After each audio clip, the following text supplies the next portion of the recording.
प्रतिनिधी कृष्णा सोनारवाडकर यांच्याकडे. कृष्णा,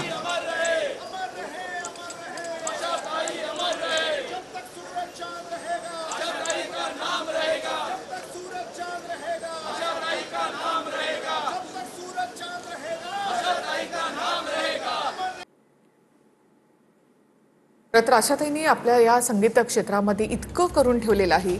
जवळपास आपण जसं म्हटलं की 12,000 गाण्यांहून अधिक गाणी त्यांनी आतापर्यंत गायलेली आहेत आणि ती वेगवेगळ्या बाजाची गाणी त्यांनी गायलेली आहेत.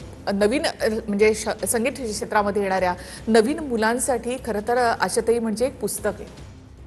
अगदीच समर्पक असं म्हणता येईल. जे काही आता जे वर्णन किंवा जे वाक्य तो उच्चारलं ते अगदीच समर्पक. कारण आशाताई यांच्यावर प्रेम करणारे हे सगळेच निस्सीम असे त्यांचे चाहते. तर जे कृष्णा,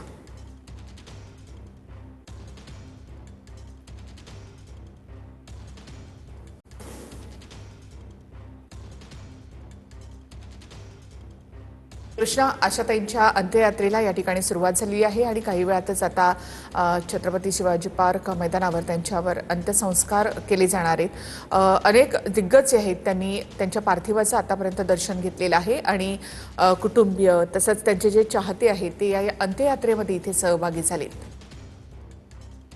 निखिल, आपण पाहतो की काल आशा भोसलेंचं निधन झाल्यानंतर रात्री त्यांचं पार्थिव त्यांच्या राहत्या घरी नेण्यात आलेलं होतं आणि सकाळी 11 वाजता हे पार्थिव सर्व चाहत्यांना त्यांचं अंतिम दर्शन घेता यावं यासाठी त्यांच्या इमारतीच्या परिसरामध्ये ठेवण्यात आलेलं होतं. तेव्हापासून त्यांच्या चाहत्यांची त्याचबरोबर वेगवेगळ्या क्षेत्रातल्या लोकांची रीख त्यांच्या अंत्यदर्शनासाठी पाहायला मिळालेली होती. त्यामध्ये राजकारणी होते, त्याचबरोबर बॉलिवूड क्षेत्रातले अनेक कलाकार होते.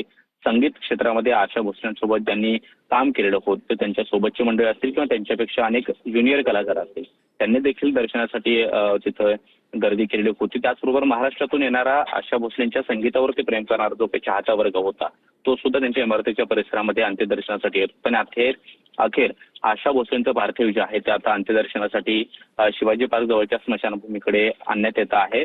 वरळी नाक्यापासून ही अंत्ययात्रा आता पुढे येताना पाहायला मिळते. थोड्याच वेळामध्ये ती पोद्दार जंक्शन त्याचबरोबर सिद्धिविनायक मंदिरापासून पुढे शिवाजी पार्क जवळच्या स्मशानभूमीमध्ये आणण्यात येईल आणि त्यांच्या पार्थिवावरती शासकीय इतमामामध्ये अंत्यसंस्कार केले जाणार आहेत. या सगळ्या मधल्या काळामध्ये आपण पाहतोय की कालपासून जेव्हा त्यांचं पार्थिव हे त्यांच्या इमारतीमध्ये त्यांच्या राहत्या घरी आणण्यात आलेलं होतं तेव्हापासून मुख्यमंत्री देवेंद्र फडणवीस त्याचबरोबर उपमुख्यमंत्री एकनाथ शिंदे आणि बॉलिवूड क्षेत्रातले अनेक मोठे कलाकार राज ठाकरे आणि इतरही अनेक मंडळी जी आहेत ते त्यांच्या अंतिम दर्शनासाठी त्यांच्या घराच्या परिसरामध्ये आलेले होते. आणि आत्ताही आपण पाहतोय अंत्ययात्रेच्या संपूर्ण या सगळ्या परिसरामध्ये त्यांच्यासोबत त्यांच्यावरती प्रेम करणारे जे काही चाहते आहेत ते सुद्धा आशा भोसले अमर रहे आशाबादच्या जे काही गजर आहे तो सुद्धा त्यांच्या सगळ्या चाहत्यांच्या माध्यमातून केला जातो आहे. थोड्याच वेळामध्ये त्यांचं पार्थिव हे स्मशानभूमीमध्ये आणलं जाईल आणि त्यानंतर त्यांच्यावरती शासकीय इतमामामध्ये अंत्यसंस्कार केले जाणार आहेत. यापूर्वी आपण पाहतो की एखाद्या व्यक्तीवरती जेव्हा शासकीय इतमामामध्ये अंत्यसंस्कार केले जातात तेव्हा मुंबई पोलीस किंवा महाराष्ट्र पोलिसांकडून जी मानवंदना दिली जाते ती मानवंदना सुद्धा त्यांच्या राहत्या घराच्या परिसरामध्ये देण्यात आलेले होते. आणि आता थोड्याच वेळामध्ये त्यांच्या पार्थिवावरती या शिवाजी पार्क जवळच्या स्मशानभूमीमध्ये अंत्यसंस्कार केले जाणार आहेत. मात्र अंत्ययात्रेला मोठ्या प्रमाणामध्ये आशा भोसलेंच्या संगीतावरती प्रेम करणारा जो काही चाहता वर्ग आहे किंवा त्यांच्यावरती प्रेम करणारा चाहता वर्ग आहे त्यांनी गर्दी केल्याचं पाहायला मिळते आणि वेगवेगळ्या क्षेत्रातले अनेक दिग्गज मंडळी सुद्धा या अंत्ययात्रेमध्ये सहभागी झालेले आहेत. नक्कीच कृष्णा, आणि भावगीत किंवा शास्त्रीय संगीत श्रुती आपण म्हणूया की यापासून ते अगदी उडत्या चालीची गाणी सुद्धा आशाताईंनी गायलेली आहेत आणि त्यामुळेच जसं एखाद्या कार्यक्रमांमध्ये म्हणजे शास्त्रीय गायनाच्या कार्यक्रमांमध्ये आपल्याला आशाताईंचा आवाज ऐकायला मिळतो तसंच एखाद्या रिक्षामध्ये किंवा एखाद्या हॉटेलमध्ये तिथेही आपल्याला आशाताईंची गाणी ऐकायला येतात.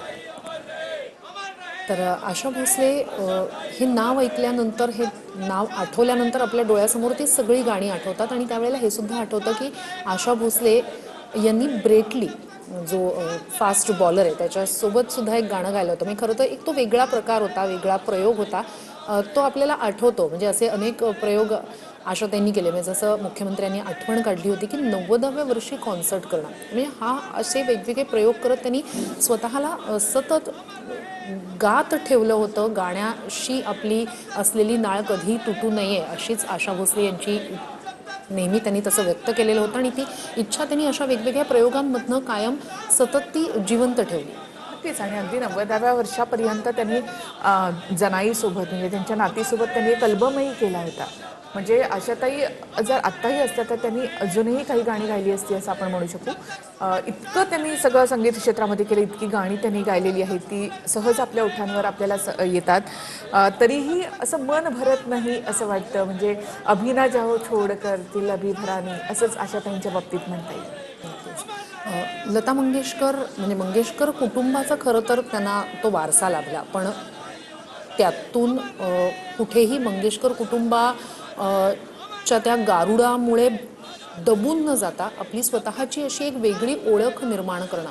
म्हणजे लता मंगेशकर नावाचं जेव्हा बॉलिवूडवर एक राज्य निर्माण झालं होतं, दबदबा निर्माण झालेला, गारुड निर्माण झालं होतं, त्यावेळेला सुद्धा आशा भोसले यांनी एक स्वतःची वेगळी ओळख निर्माण करणं ही खूप मोठी गोष्ट होती. आणि त्यांनी फक्त वेगळी ओळख निर्माण केली नाही, तर जसं मगाशी तू म्हणाली तसं की त्यांच्यासाठी म्हणून गाणी लिहिली गेली, इतका तो मोठा टप्पा आणि पल्ला त्यांनी गाठला. मात्र त्यामागचा संघर्ष हा खूप मोठा होता. नक्कीच. आणि संगीत हा माझा श्वास आहे असं आशाताई नेहमीच म्हणत असत. आणि प्रत्येक कार्यक्रमांमधून त्यांनी हे सांगितलेलं आहे की आपली कशी संघर्षमय वाटचाल होती, मात्र कुठेही त्यांच्या चेहऱ्यावर त्यांच्या बोलण्यातनं कधीही ते दुःख जाणवायचं नाही. उलट प्रत्येक गाण्यामधून एक उत्साह, एक चैतन्य त्यामध्ये आपल्याला पाहायला मिळायचं. अगदी प्रत्येक मूडची गाणी त्यांनी गायली आणि त्याचा त्यांना अभिमान देखील होता. म्हणजे अगदी मीना कुमारीपासून ते काजोलपर्यंतची अगदी उडत्या चालीची गाणी सुद्धा त्यांनी गायलेली आपण पाहिलेलं आहे. आणि म्हणूनच ते असं म्हणायचे की संगीत हा माझा श्वास आहे, तर हा श्वास थांबून चालणार नाही आणि त्यामुळे मी गात राहते असं त्या म्हणायच्या. नक्कीच. आशा